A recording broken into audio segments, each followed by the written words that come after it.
Vriende, goeiemôre so aan die begin van 'n nuwe week, die begin van die Heilige Week ook. Ons is op pad na Goeie Vrydag toe. Nooi julle sommer uit na die diens op Goeie Vrydag. 9:00 hierdie meditatiewe aanddienste wat letterlik jy kom in donkerte en sit 'n bietjie daar. Ek lees net, julle sien nie eers vir my nie.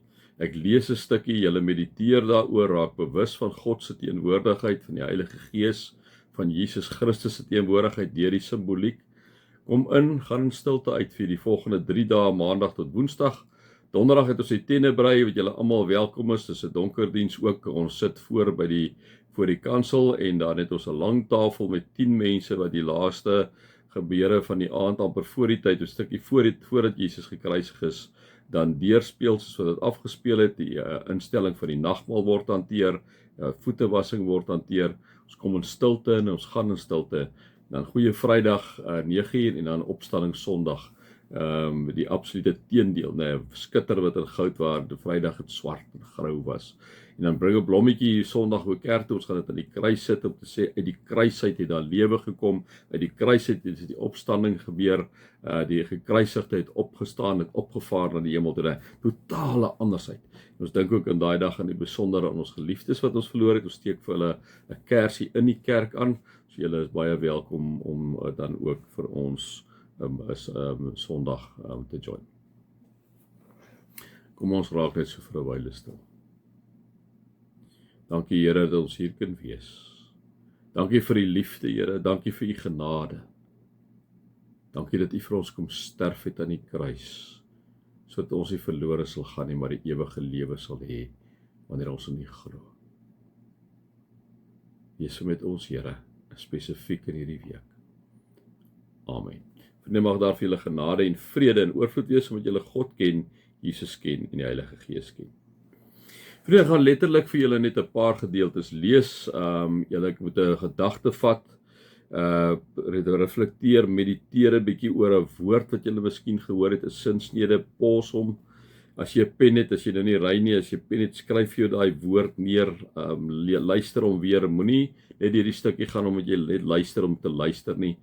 Probeer regtig vir jou 'n woord of 'n sinsnede kry, en al is dit 3-4 minute wat jy daar reflekteer, doen dit. Dit is juist hierdie tyd, 'n bietjie tyd vir refleksie, bietjie tyd vir meditasie, bietjie om te kyk wat die Here vir ons doen, vriende. So, dit is so 'n mens nou met hierdie tekste dan ook opgaan. So ek gaan 4 aan julle voorhou, julle kan rustig, ek gaan stiltes insit, maar julle kan die stiltes korter of langer maak deur dit te pos.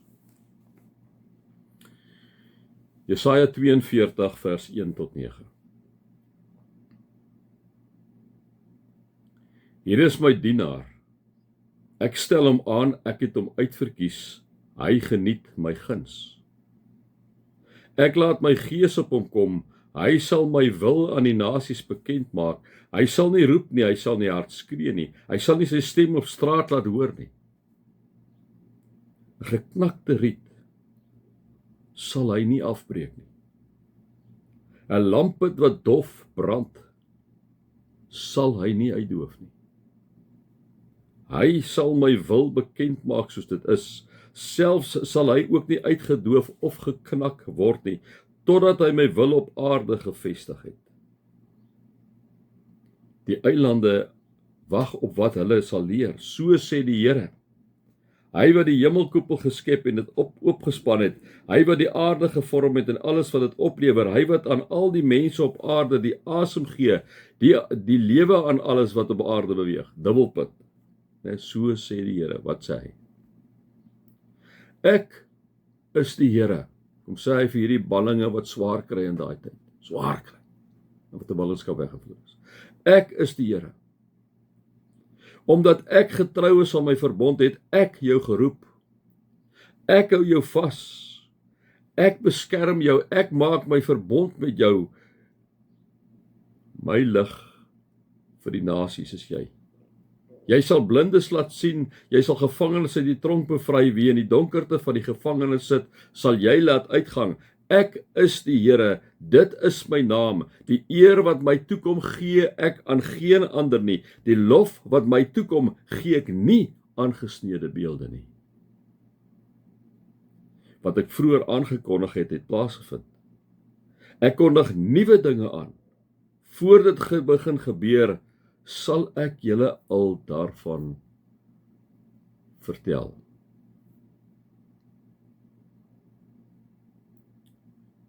Sinsnede, 'n woord. Wat hoor jy sê die Here vir jou?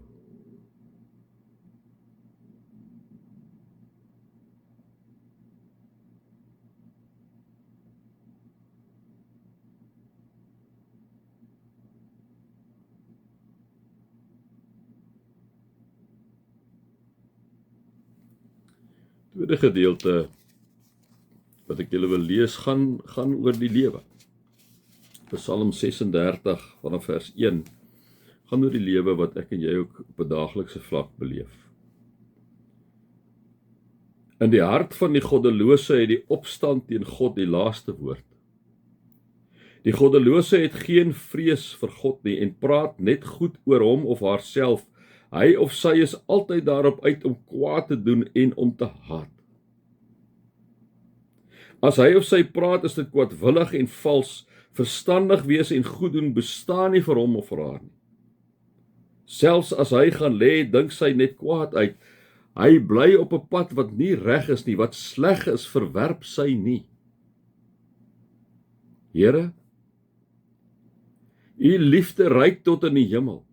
U trou tot in die wolke, u geregtigheid tot op die hoogste berge, die reg wat u spreek tot in die dieptes van die see. U sorg vir mens en dier, o Here. Hoe kosbaar is u trou, o God.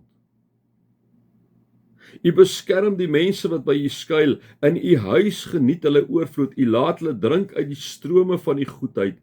U is die bron van die lewe, deur u lig lewe ons. Laat u liefde bly by die wat u erken en u trou by die wat opreg is. Laat my nie onder die voete van eie geregtige mense beland nie. Moenie dat goddeloses my hier wegdryf nie. Die wat altyd onreg doen, val net daar waar hulle is. Hulle word platgeslaan en kan nie weer opstaan nie.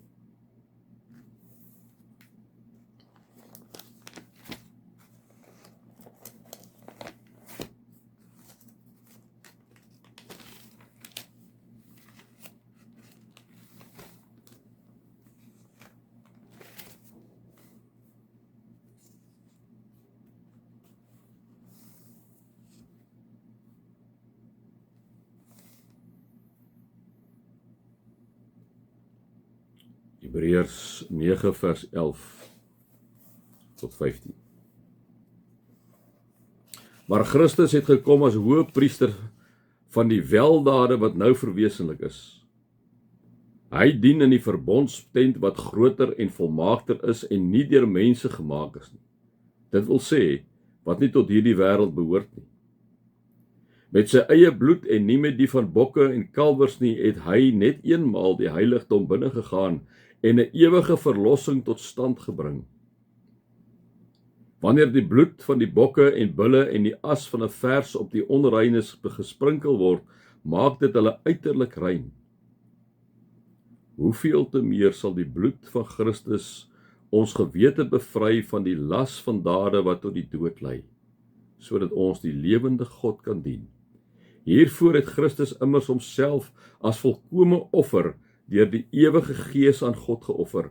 Daarom is hy ook die middelaar van 'n nuwe verbond. Sy dood het plaasgevind om mense te verlos van die oortredinge wat onder die eerste verbond begaan is, sodat die wat geroep is, die beloofde ewige erfenis kan ontvang.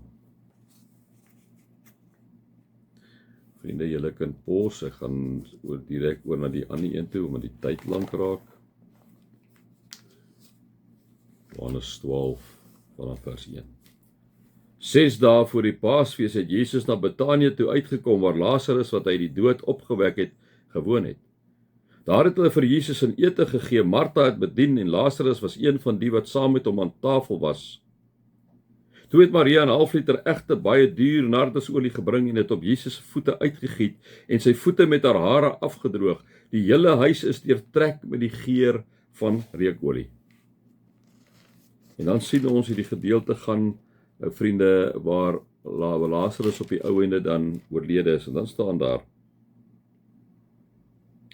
baie van die Jode het verneem dat Jesus daar is, en het daarheen gekom, nie net ter wille van Jesus nie, maar om ook vir Lazarus te sien wat hy uit die dood opgewek het. Die priesterhoofde het toe besluit om hom en ook vir Lazarus dood te maak, omdat baie van die Jode deur hom na Jesus toe oorgeloop het en in hom geglo het.